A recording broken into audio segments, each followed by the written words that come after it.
जंहिंजा अॼु असांजे स्टूडियो में मौजूदु आहे सुर संगीत अदब शाइरी सां तालुक़ु रखंदड़ मुनीर अहमद चन्ना, जेको हिकु ई वक़्तु शाइर जंहिंमें हुन मुख़्तलिफ़ सन्फ़ुनि ते तब आज़माई कई आहे।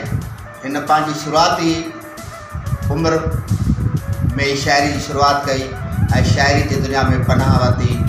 इहा हिन जी अहसास महरूमी हुई या का ॿी शइ जेका हिनखे शाइरी जी तरफ़ वठी आई। अॼु असां हिन सां पंहिंजे द मीट टीवीअ जे स्टूडियो में मुख़्तसिर तरीन ॻाल्हि ॿोल कंदासीं ऐं हुन खां पुछंदासीं त हिन शाइरी जी तरफ़ कीअं आयो ऐं हिन शाइरी जी मंज़िलूं कीअं तय कयूं। उस्ताद मुझे तव्हांखे पंहिंजे स्टूडियो में भली का चऊं था। तव्हां नंढे खां ई शाइरी जी शुरूआत कई, कहिड़ा सबब हुया, कहिड़ियूं कैफ़ियतूं हुयूं जेके तव्हांखे शाइरी दुनिया में वठी आयूं? शाइरी में असली शायद तक़रीबन 90-91 खां असां इहा शइ शुरूआत कईसीं ऐं उन में कुझु माशरती कुझु तारीख़ या उन जा असर बि रहिया ऐं कुझु घणे क़दुरु कुझु जेको अदबी संगत वारे दोस्तनि सां कनेक्ट रहियासीं, उन मां शौक़ु बि पैदा थियो।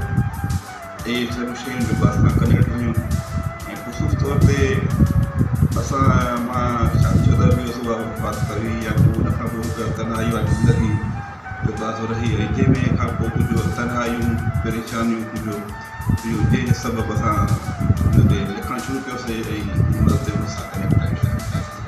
कहिड़े सिंफ़ ते लिखिया?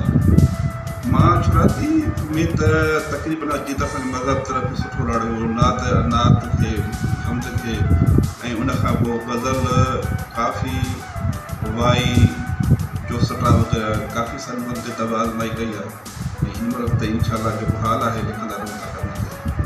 किताब छपियो आहे कोई? किताब जो तक़रीबन मवाद ज़रूरु आहे मूं वटि। मां अगरि मां नातिया शाइरी छपां त हुन ते मुंहिंजो किताब हिन खां अलावा मुंहिंजो ॿियो बि किताब थी सघे थो, लेकिन जो आहे कुझु वक़्ती हालात ऐं पंहिंजे जेको आहे माशी हिसाब सां पंहिंजा ज़िम्मेवारियूं जंहिं तरफ़ मां हिन तरफ़ अञा नथो अची सघां, लेकिन उमेदु आहे त हू किताब छपाए थो। किताब जेतिरो मवाद तव्हां वटि मौजूदु ज़रूरु मौजूदु आहे किताब जेतिरो मवाद। अच्छा, तव्हांजी शाइरी फ़नकारनि ॻाई बि आहे? हा, कोई दोस्त न ॻाई आहे। कहिड़ा फ़नकार? जीअं हिते असांजो पंहिंजो पाड़े जो शाइर आहे जेको आहे फ़नकार आहे साईं मुनीर मेमून साहब। इन खां अलावा ॿियो दोस्त असांजो